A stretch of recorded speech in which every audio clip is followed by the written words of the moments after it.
Hello viewers, welcome to filmi craft. நான் உங்கள் அருண்.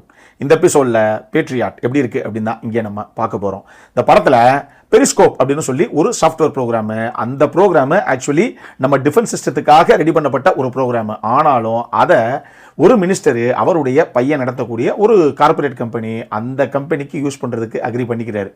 இப்போ அந்த கம்பெனி என்ன பண்ணுது அப்படின்னா, இந்த வறுமை கோட்டிற்கு கீழே இருக்கக்கூடிய அடித்தட்டு மக்கள் எல்லாத்துக்கும் லேப்டாப் இலவசமாக கொடுக்கும் இல்லையா கவர்மெண்ட்டு, அப்படி கொடுக்கக்கூடிய அந்த லேப்டாப்பில் இந்த பெரிஸ்கோப் அப்படிங்கிற அது கிட்டத்தட்ட ஒரு ஸ்பைவேர் மாதிரி ஒரு விஷயம் அதை உள்ள இன்ஸ்டால் பண்ணி கொடுக்குது அந்த கம்பெனி.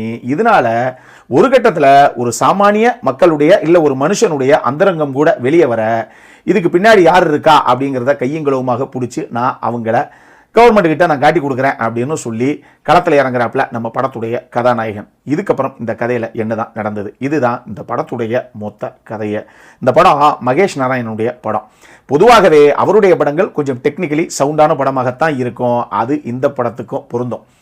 ஏன்னா ஆக்சுவலி ராகுல் ராதாகிருஷ்ணன் அப்படிங்கிற நபரும் மகேஷ் நாராயணனும் சேர்ந்து தான் இந்த படத்தை எடிட்டர்ஸாக 2 எடிட்டர்ஸ் சேர்ந்து தான் இந்த படத்தை கட் பண்ணியிருக்காங்க. முதல் விஷயமே, எப்போ 2 சூப்பர் ஸ்டார் வச்சு நீங்கள் படம் எடுக்கிறீங்க அப்படிங்கும்போது ஒரு படம் எந்த அளவுக்கு பரவாயில்லைங்க, நல்லா செலவழிச்சு எடுத்துருக்காங்கல்ல பிரம்மாண்டமாக அப்படிங்கிற ஒரு ஃபீலை கொடுக்கணுமோ அந்த ஃபீலை இந்த படம் கொடுக்குது. அந்த அளவுக்கு மேக்கிங்காக ரொம்ப நீட்டாக கொண்டு வந்திருக்காங்க இவங்க. அதே நேரத்திலேயே ஏங்க ஒரு ஸ்பை ஆக்ஷன் த்ரில்லர் படம் அப்படின்னா அதுக்கு என்னென்ன விஷயங்கள் மேக்கிங்கில் இவங்க கொண்டு வர முடியுமோ அப்படி விஷயங்களாகட்டும், சின்ன சின்ன விஷயங்களை எப்படி டீட்டெயிலிங் பண்ணி ஒரு சீன் அடுத்த கட்டத்துக்கு சுவாரஸ்யப்படுத்தி எடுத்துகிட்டு போக முடியுமோ அந்த மாதிரி ஒரு சில விஷயங்களையும் இந்த டீமு இந்த படத்துக்கு ரொம்ப நீட்டாக பண்ணியிருக்கு. அதே மாதிரி இந்த படத்துடைய ஆக்ஷன் பிளாக்ஸ் எல்லாமே ஓரளவுக்கு கதகலமாகவே பண்ணியிருக்காங்க. குறிப்பாக அந்த ஃப்ளைட்டில் நடக்கக்கூடிய அந்த ஆக்ஷன் பிளாக் ஆகட்டும், வீட்டுக்குள்ளே நடக்கக்கூடிய அந்த ஒரு பிளாக் ஆகட்டும், ஒரு கார் சேசிங் சீன் ஒன்று இருக்குது, கிளைமேக்ஸில் ஒரு ஆக்ஷன் பிளாக் ஒன்று இருக்குது, எல்லாமே ரொம்ப சூப்பராகவே பண்ணியிருக்காங்க. இந்த ஆக்ஷன் பிளாக்ஸ் எல்லாமே ரொம்ப சூப்பராகவும் வந்திருக்கு. அது மட்டும் இல்லாமல் மனுஷுடைய சினிமோட்டோகிராஃபியில் பல ஷாட்ஸு கேண்டிடாக தான் இருக்குது. அதே நேரத்தில் ஷேக்கியான ஃப்ரேம்ஸு நிறைய இருக்குது. இதனாலேயே நமக்கு இல்லைங்க ஏதோ ஒரு பரபரப்பு இருந்துக்கிட்டே இருக்குங்க அப்படிங்கிற ஒரு ஃபீலும் ஒரு பக்கம் வந்துக்கிட்டு தான் இருக்குது. அதே மாதிரி ஒரு காருக்குள்ளே 3 கதாபாத்திரங்கள் உட்காந்து பேசிட்டு வர்றதை கேமராவை அப்படி 360 டிகிரிக்கு அப்படி ரொட்டேட் பண்ணி ஒரு பேன் பண்ணி எடுத்துகிட்டு போய் ஒரு ஷாட் ஒன்று பண்ணியிருப்பார். அதுவுமே சூப்பராக இருந்தது இந்த படத்தில். அதே மாதிரி சுஷின் ஷியாமுடைய மியூசிக்கும் அவருடைய பேக்ரவுண்ட் ஸ்கோரிங் நிச்சயமாக ஒரு கட்ட பலம் தான். பல காட்சிகள் அடுத்த கட்டத்துக்கு எடுத்துகிட்டு போகிற அந்த சுவாரஸ்யத்தை நமக்குள்ளே கொடுக்கறது அவருடைய பேக்ரவுண்ட் ஸ்கோரிங் தான். இப்போ முக்கியமான விஷயம், படத்தில் 2 சூப்பர் ஸ்டார், ஒரு பக்கம் நம்ம மம்முக்கா, இன்னொரு பக்கம் நம்ம லாலேட்டன். என்னதான் இவ்வளவு பெரிய சூப்பர் ஸ்டார்ஸ் 2 பேரையும் வச்சு நீங்கள் படம் பண்ணுறீங்க அப்படின்னா கூட 2 பேருடைய கதாபாத்திரத்தையும் நீங்கள் ப்ராப்பராக எழுதணும், 2 பேத்துக்கும் ஈக்குவல் வெயிட்டேஜ் கொடுக்கணும். ஏன்னா 2 பேருடைய ஃபேன்ஸும் பெருசாக எதிர்பார்ப்பாங்கிற விஷயம்லாம் இருக்கு இல்லையா.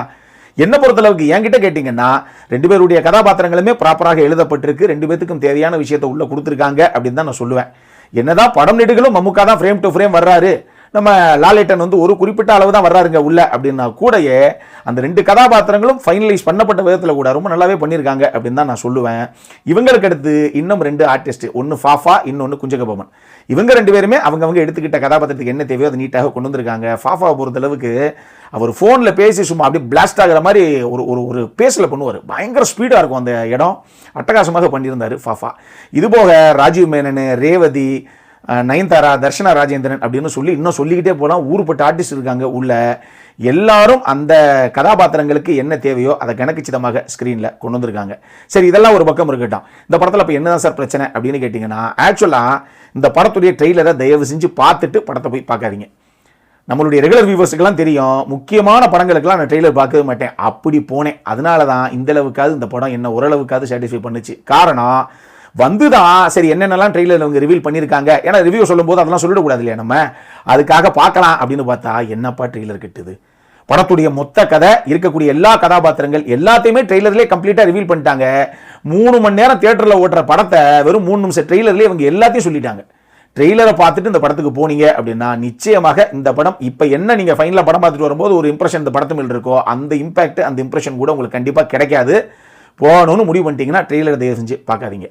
படத்துடைய ஃபர்ஸ்ட் ஹாஃப் ஓரளவுக்கு சுவாரஸ்யமாகவே போச்சு, நல்லா பண்ணியிருக்காங்க இல்லைங்க அப்படிங்கிற மாதிரியே இருந்தது இன்ட்ரோல் பிளாக் இவங்க ஓப்பன் பண்ணுற வரைக்கும். ஆனால் செகண்ட் ஹாஃபில் ஒரு சில முக்கியமான காட்சி அமைப்புகள், ஆக்ஷன் பிளாக்ஸ் அப்படி இப்படின்னு இருந்தால் கூட அது எதுவுமே பெருசாக நமக்கு கொடுக்க வேண்டிய இம்பாக்டோ கொடுக்கலையோ, ரொம்ப ஃப்ளாட்டாக போயிடுச்சோ அப்படிங்கிற மாதிரியே ஒரு ஃபீல். இதுக்கு முக்கியமான காரணம் இந்த படம் 3 மணி நேரம் ஓடுது. நம்ம எப்பயுமே சொல்கிறது தான், அதாவது too much of anything is good for nothing. எதுக்குமே ஒரு லிமிட் தான். ஃபர்ஸ்ட் ஆஃப் நல்லா இருந்துச்சு இல்லைங்க அப்படிங்கிற ஒரு ஃபீல். மொத்த படம் முடியும் போது எப்பா படத்தை முடிப்பாங்களா மாட்டாங்களா, ஒருவேளை நம்ம தப்பான ஷோவில் உட்காந்துருக்கோமோ, அடுத்த ஷோவோ இது அப்படிங்கிற அளவுக்கு ஒரு ஃபீல் நமக்கு வருது. அந்த அளவுக்கு லென்த்தியாக இந்த படம் ஓடிக்கிட்டு இருக்கு. நிறைய யோசிச்சிருக்காங்க. அந்த யோசிச்ச எல்லாத்தையும் நிறைய எழுதியிருக்காங்க. எழுதின எல்லாத்தையும் நிறைய கன்சியூவ் பண்ணியிருக்காங்க. கன்சியூவ் பண்ண அப்படியே கொண்டு வந்து மொத்தமாக ஸ்டஃப் பண்ணி 3 மணி நேர படமாக உட்கார வச்சிருக்காங்க ஃபைனலாக. இதனால தான் இந்த படம் ரொம்ப நேரம் ஓடுதுங்க அப்படிங்கிற ஒரு ஃபீலை கொடுத்து டிஃபால்ட்டாக நமக்கு ஒரு அயற்சி வரத்தான் செய்யுது இந்த படம் பார்த்து முடியும் போது. இதெல்லாம் தாண்டி இதில் ராஜீவ் மேனனுடைய கேரக்டர் இருக்கு. உண்மையாக ஃபாஃபா அளவுக்கு ராஜீவ் மேனனுடைய கேரக்டர் எஃபெக்டிவாக எழுதப்படலை.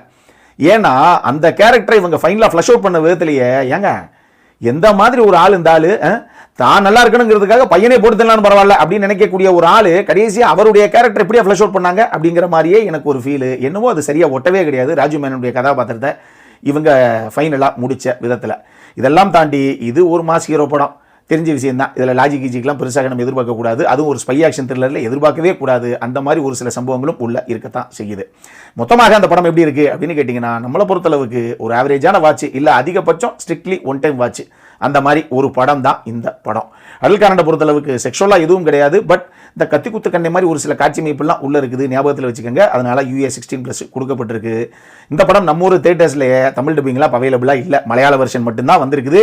இங்கிலீஷ் சப்டைட்டில்ஸோட மட்டும்தான் அவைலபிளாக இருக்குது, ஞாபகத்தில் வச்சுக்கோங்க.